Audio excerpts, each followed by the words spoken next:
Hello friends, Radhe Radhe, जय श्री कृष्ण।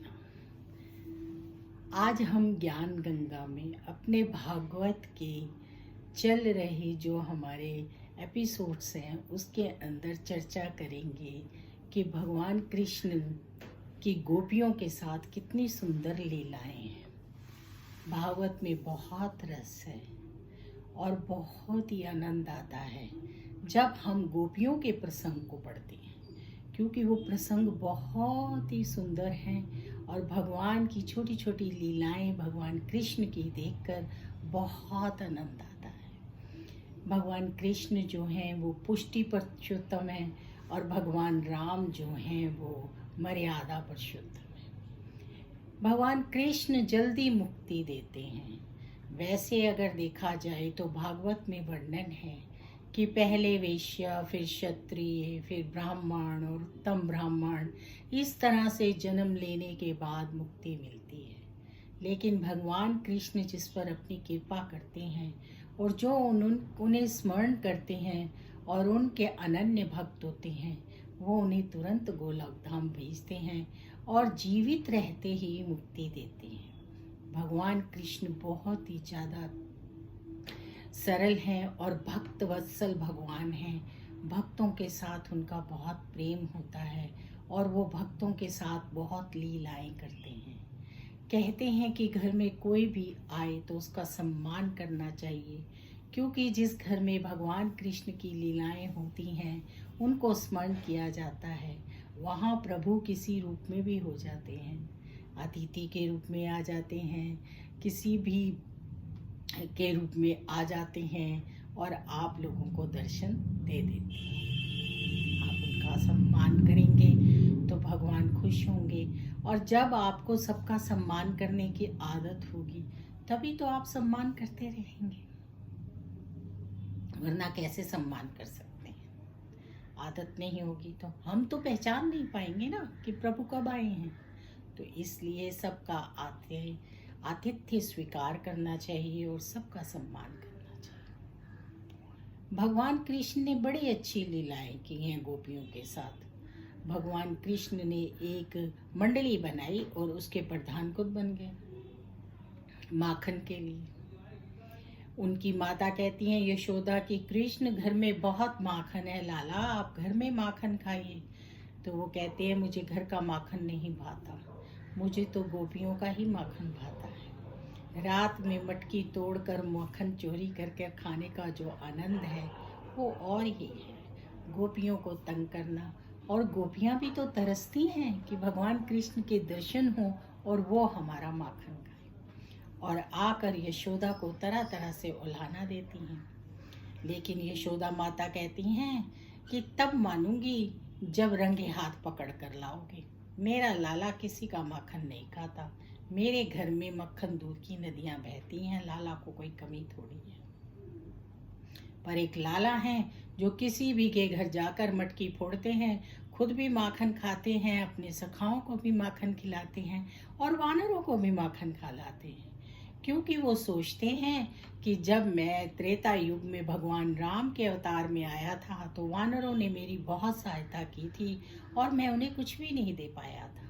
तो अब द्वापर युग में जब मैं आया हूँ तो मैं वानरों को माखन खिलाऊंगा, और खूब माखन बांटते हैं। गोपियों के साथ भगवान का बहुत प्यार है, क्योंकि गोपियाँ भगवान के साथ बहुत प्यार करती हैं।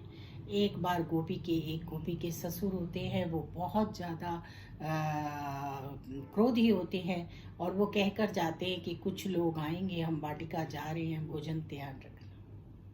गोपी भगवान कृष्ण के मगन रहती हैं और पूरा भोजन बनाती हैं, लेकिन भगवान की लीलाओं में इतनी मोहन हो जाती हैं कि जब मोहन भोग बनाती हैं तो उसके अंदर नमक डाल देती। अब गोपी तो बड़ी परेशान होती हैं कि ये कैसे होगा। लेकिन जब सब लोग अतिथि भोजन करते हैं और मोहन भोग परोसा जाता है, तो मोहन भोग वो कन्हैया को खिलाना चाहती थी और कन्हैया भी खाता है, और वो मोहन भोग प्यार से भरा हुआ मीठा हो जाता है और सब बहुत उसकी तारीफ करते हैं। लेकिन जब बाद में गोपी खुद खाती है और वो नमकीन होता है तो वो बहुत ही ज़्यादा प्रसन्न और खुश होती हैं कि आज ठाकुर जी ने मेरी रक्षा कर दी। आज ठाकुर जी ने मेरी रसोई में आकर मुझ पर कृपा कर दी।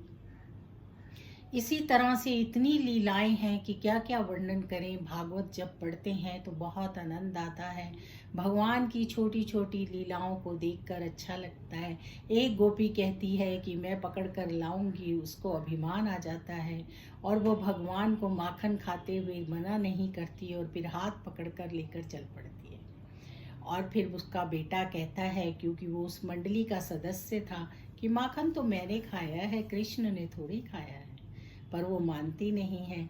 जब भगवान का हाथ पकड़कर आ रही होती है तो रास्ते में कोई बुजुर्ग मिल जाते हैं और घूंघट नीचे खींचती है तो भगवान कहते हैं, मेरे हाथ में दर्द हो रहा है, दूसरा हाथ पकड़ लो। गोपी दूसरा हाथ पकड़ती है तो भगवान किसी और सखा का हाथ पकड़ा देते हैं। जब वो यशोदा के पास जाती है तो क्या देखती है कि उसके हाथ में उसके बेटे का ही हाथ है। और यशोदा कहती हैं कि मेरा लल्ला तो अंदर बैठा हुआ है, खेल रहा है, क्योंकि वो पहले ही आकर अंदर बैठ जाते हैं। तो ईश्वर ने बहुत ही सुंदर सुंदर भगवान कृष्ण की लीलाएं की हैं और वो असल में गोपियों से बहुत प्यार करते हैं, गोपियों को ज्ञान देना चाहते हैं और गोपियों के साथ उनका ऐसा रिश्ता है जिसके लिए वो गोपियों के साथ इस तरह की लीलाएं करते हैं। तो बहुत ही सुंदर है गोप लीलाएं, इन्हें हमें पढ़ना चाहिए, समझना चाहिए और भगवान कृष्ण की भक्ति को जानना चाहिए। भगवान हमें मुक्ति देते हैं, हमसे प्यार करते हैं। ईश्वर तो कहते ही हैं, तुम मुझसे प्यार करो, मैं तुमसे हर चीज़ दूंगा, तुम्हारे हर काम करूंगा। पर हम इस बात को समझ ही नहीं रहते और हम इस लोक में ऐसे ही घूमते रहते हैं। हर चीज़ में प्रभु का सुमिरन करना और हर चीज़ को प्रभु के नाम कर देना, हर बात में कहना कि ये तो भगवान ने किया है। ईश्वर के लिए अपने आप को समर्पित करना ही जीवन का लक्ष्य होना चाहिए। कृष्ण प्रेमियों को ये कथाएं बहुत ही प्यारी इसीलिए लगती हैं क्योंकि वो कृष्ण से बहुत प्यार करते हैं, कृष्ण में मगन रहते हैं। सारा दिन काम करते हुए भी भगवान का नाम स्मरण करना अच्छी बात है, लेकिन रात को सोते हुए किसी भी चीज़ को स्मरण नहीं करना चाहिए, क्योंकि स्वप्न में भी तो वही आता है। भगवान कृष्ण ने खुद भागवत में कहा है, शुकदेव जी परीक्षित को सुना रहे हैं कि अगर स्वप्न में भी भगवान के दर्शन हो तो समझ लो तुम्हारी भक्ति जो है सही रास्ते पर है। पहले भगवान स्वप्न में ही दर्शन देते हैं। रात को सोते हुए सब काम छोड़कर श्री कृष्ण गोविंद हरे मुरारी, हे नाथ नारायण वासुदेवा, या श्री कृष्ण राधा कृष्ण का ही नाम लेना चाहिए और सोना चाहिए, जिससे कि भगवान हमारे सपने में आए, कृष्ण हमें दर्शन दे। तो इस तरह से हमारी चर्चा आगे बढ़ रही है। ये गोपियों का प्रसंग बहुत ही सुंदर है, बहुत ही प्यारा है। इसको हमें जब भी स्मरण करते हैं तो हमें बहुत आनंद आता है। भगवान की छोटी छोटी लीलाएं, छोटी छोटी बातें सुनकर जानकर लगता है कि वृंदावन में ही हैं और भगवान के साथ ही हम इस तरह की लीला कर रहे हैं। और अब आगे भगवान मिट्टी खाते हैं। अब यशोदा के पास शिकायत आती है, लेकिन भगवान कहते हैं मैंने मिट्टी नहीं खाई, ये तो ब्रजरज है। इस पर हम चर्चा करेंगे आगे की वीडियो में। तो चलिए आप सब भी मेरे साथ राधे कृष्ण कहते हुए इस वीडियो को देखिए और भगवान की गोप लीलाओं को पढ़िए। एक छोटी सी वीडियो में लीलाओं का वर्णन नहीं किया जा सकता। भागवत बहुत ही आनंद देती है जब हम भागवत को पढ़ते हैं। राधे राधे, जय श्री कृष्णा। फिर मिलेंगे नई वीडियो में।